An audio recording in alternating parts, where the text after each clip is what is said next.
السلام علیکم ماشاءالله جی دا مسجد عائشہ دا او تاسو به د حرم نه جبل کعبه نه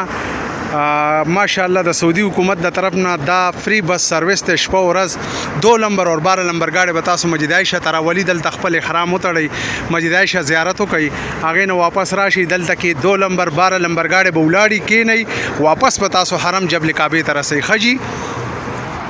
ماشاءالله جی دا مسجد عائشہ دا خلک راغله احرامونه تړي